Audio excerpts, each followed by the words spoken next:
Welcome to Taking Care of Business on Kern Radio Newstalk 1180 for the best in Saturday talk radio with your host Clay Kerner, and I'm Marty Pay. Clay, great guest last week with Rudy Salas, the city councilman for Ward 1. He was our first Democrat in over a year on the show. And probably the last. Well, you know, I think we have to have one every year. I think that's the regulation here now. It's our token Democrat. Yeah, he took the ribbing well. He was a great guest. And in the second half, we had Russ Allred from Sunbelt Advisors. It was really a great show. But I'm looking forward to today. We've got a really special guest, a legend in the music industry. Let me tell you about a happy Arab. Not only a legend, but someone I've been following since the early 60s. Rings on her fingers and bells on her toes and a bone on her nose, ho ho. Ray Stevens. Ray, welcome to Taking Care of Business. Well, thank you, and I'm not a Democrat.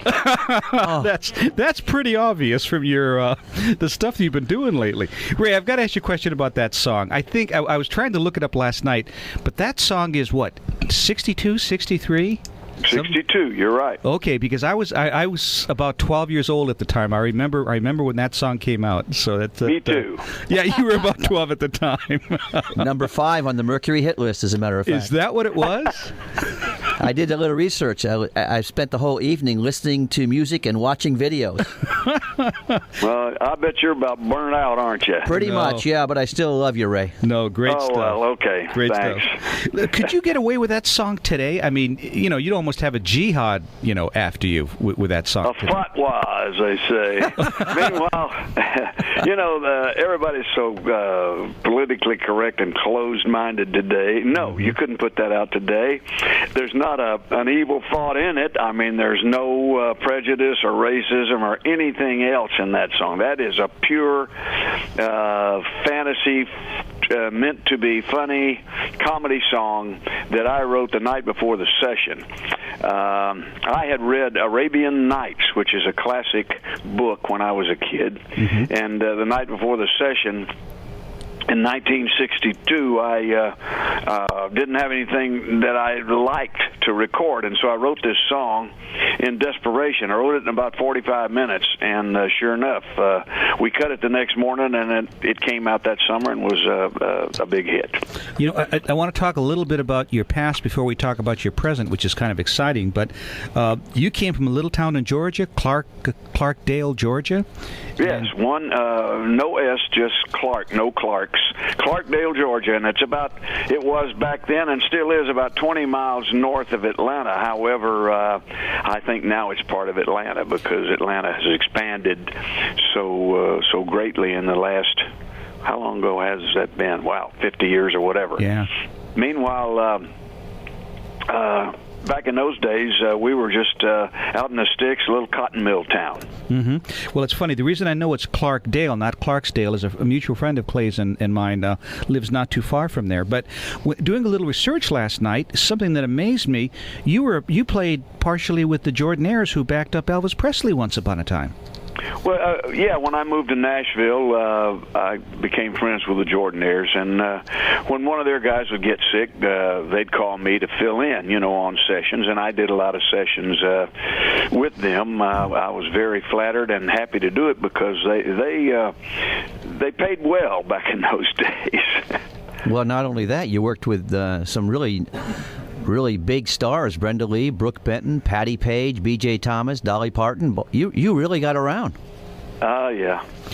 Now, when you said big stars and you said Dolly Parton, there wasn't any double meaning there, Clay, was there? No. Okay, I just wanted to be sure. I mean, after all, this is a family show, so I want to make Now, sure. Ray, I had a question. Ray, you changed your name.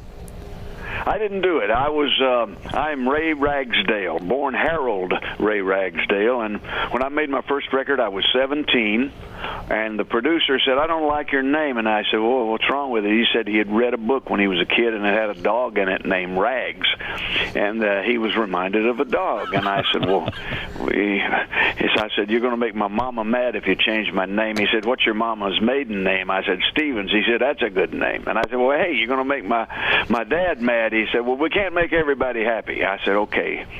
So because I was 17, just a kid, I wanted to. Oh, he did say, you want to put put out a record or not? And I said, yes, sir. So that's how that happened. We're having a conversation with a music legend, Ray Stevens, on Taking Care of Business. Ray, speaking of Ragsdale, there is a Ragsdale out there who was up for a Grammy last year. Your daughter, Susie Ragsdale. Yeah, she didn't get pressured into changing her name. Good for her. She's a very talented girl, and I'm just so proud of her. And you're going to hear a lot more from her. Is she also in Nashville? Yes. And how long have you been in Nashville, Ray? I moved here in 1962, the same year I cut Ahab the Arab. As a matter of fact, I moved here on the 2nd, and we cut it on the 20th of January. Wow, you have had some great songs and some hilarious stuff.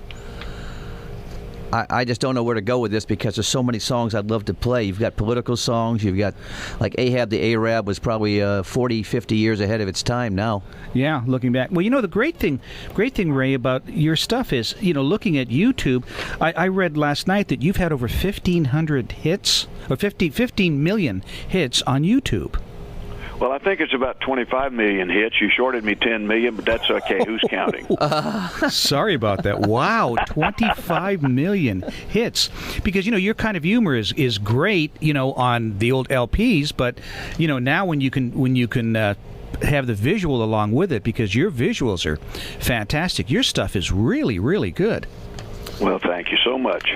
And actually, we do have to sneak in, if anybody wants to look further at Ray's stuff, you can look it up on the internet at raystevens.com. And I really highly recommend that website. It's a funny website. So, but your comedy does lend itself more to YouTube than it really does to the old LPs. Well, okay.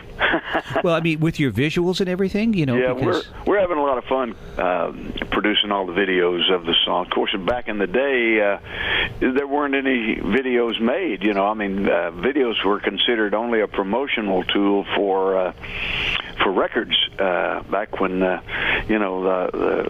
radio was just really chugging right along. You had all the radio stations playing the top hits of the day. You still do, but not as many people listen. The advent of the internet really changed everything.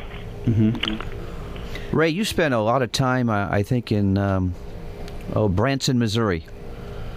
Do you have your own place in Branson?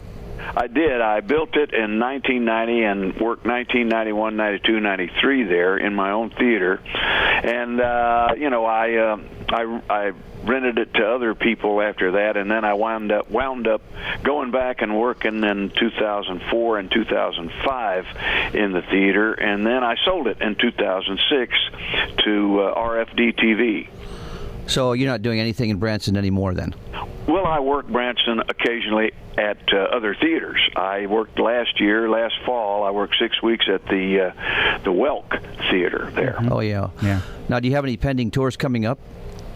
Well, I got some one-nighters booked, and we'll string a few together, and you can call it a tour or just a series of one-nighters. But we're booking shows right now. Are you at all going to be on the West Coast in the near future? I hope so. We're trying to put together a trip out there where we can string together a dozen or so shows and make it worthwhile to, travel that distance. Well, that's interesting because, we have the Crystal Palace here in Bakersfield, and, that's a natural for your talent. Oh, I've heard of that. I'd love to play there. Maybe we can...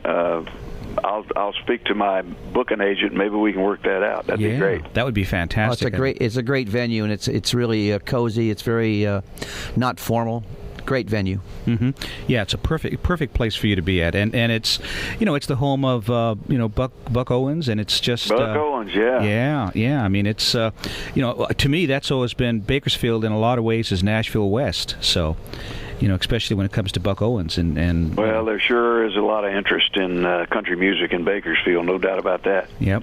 I want to get in and talk about some politics when we come back in a second. Mm-hmm. Yeah, we'll be back in a second, and we want to get into what you're doing now, which is kind of exciting.